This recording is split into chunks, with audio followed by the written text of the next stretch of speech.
The air in the television studio was thick with attention you could almost touch, a stark contrast to the sterile, bright lights that reflected off the polished wood of the bench. This was the arena of Judge Judy, a place where lies unraveled and the hard, unvarnished truth was the only currency that held any value. On this day, the truth was about to be pulled, taut, and dangerous, like the string of a bow. The case seemed simple on its surface, a damaged car, a single arrow. But as the players took their places, a deeper story began to emerge. A tale of a quiet neighborhood shattered by a single, shocking event, where the key to the mystery wasn't a fingerprint or a witness, but a simple, devastating process of elimination conducted by the sharpest legal mind on television. The plaintiff, a woman named Sarah Miller, sat with a posture of wounded righteousness. Opposite her was the defendant, a young man named Brandon Cooper, who seemed to radiate a nervous energy, a boy trying to stand his ground in a man's world. With his father, Mr. Cooper, a silent, stoic figure beside him, his presence speaking volumes about familial loyalty and the weight of responsibility. With a voice that cut through the room's nervous hum like a razor, Judge Judy began. "So," she stated, her eyes fixed on Brandon Cooper, "she's suing him because the arrow came from your father's property." The question was a trap already being set, its simplicity belying the complexity of what was to come. Sarah Miller confirmed the claim, her voice tight with the memory of the violation. The judge, a master of pacing and drama, let the statement hang in the air for a moment, letting the accusations sink into the minds of everyone watching. She then turned her formidable attention back to Brandon, her gaze pinning him to his seat. "Just a second. Don't speak," she commanded as he began to fumble for a response. The power dynamic was established instantly. This was her courtroom, her investigation, and she would control the flow of information with an iron will. The interrogation began with deceptively simple groundwork. "How many years have you been an archer?" Judge Judy asked, her tone almost conversational, but her eyes were analytical, already piecing together a profile. Brandon, perhaps feeling a flicker of pride in his hobby, answered, "I've been for 4 years." The admission was a thread, and Judge Judy began to pull it. "And you live with your father?" she continued, weaving a picture of his life. "Yes," he replied, a simple answer that bound him inextricably to the location of the incident. Then came the crucial, seemingly innocuous question, "Do you have friends who are also archers?" Brandon, unaware of the net slowly closing around him, answered confidently, "A lot of my friends are archers, yes." This was the moment the entire case pivoted. A lesser mind might have moved on, but Judge Judy saw the chink in his story. "I want you to give me their names, first and last. A lot of your friends are archers. I'm ready to take down their names," she declared, picking up a pen and fixing him with a look that brooked no evasion. The air grew heavy with suspense as Brandon began to list his friends. Each name a potential lifeliner, a nail in his coffin. "The first one is Gerald," he said, the name echoing in the quiet room. Judge Judy was relentless, a detective in a black robe. "And where does he live?" she pressed. Brandon provided an address, and the judge followed up with surgical precision. "How far away is that from you?" "It's over 3 miles, 3.5 miles, Brandon responded, and you could see the first flicker of uncertainty in his eyes. Judge Judy scribbled the information down, the scratch of her pen ominously loud. "Next," she commanded. Nathan." Brandon offered another name. "Where does Nate live?" "He lives over 4 miles from ... Brandon started, but the judge cut him off, cementing the fact for the record. 4 miles away.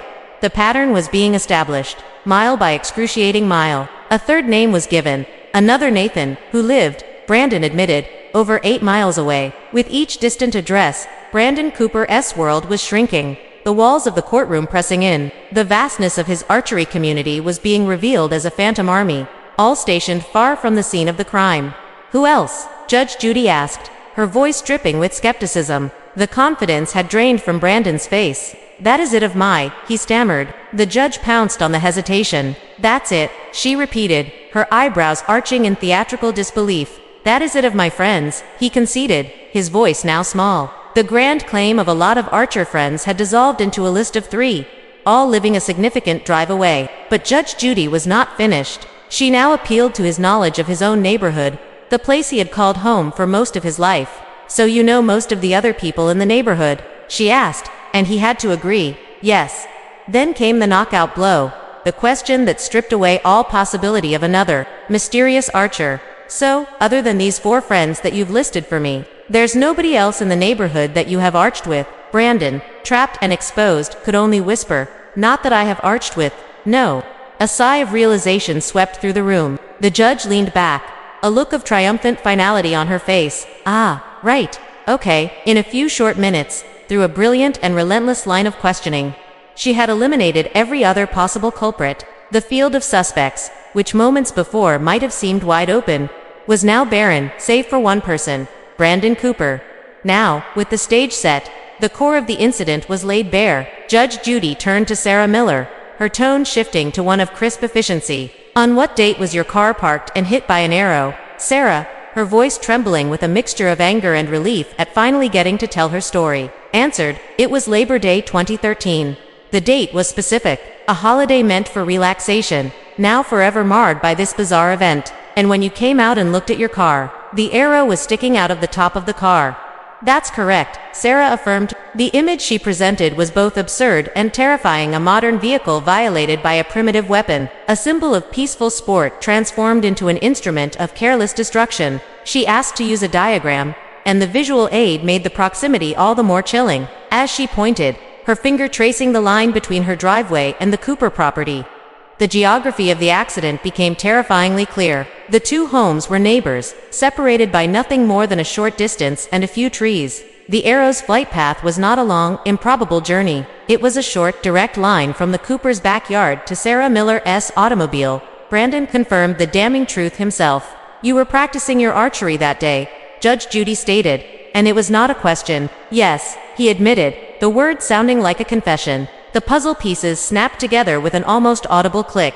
The same day, the same location, the same activity. Judge Judy, holding the photograph of the arrow embedded in the car, turned her formidable gaze back to Brandon. The lecture that followed was a masterpiece of common-sense logic, delivered with the force of a gavel. "You have to pay for that. Do you understand?" she declared. When Brandon weakly protested, "No, I should not, Your Honor," she launched into the explanation that would become the climax of the story. By a process of elimination, she began, her voice low and powerful. "I have just figured out that the only 4 people who were involved in archery that you know of, and you've been living there a long time, all live miles and miles away from where you were practicing your archery."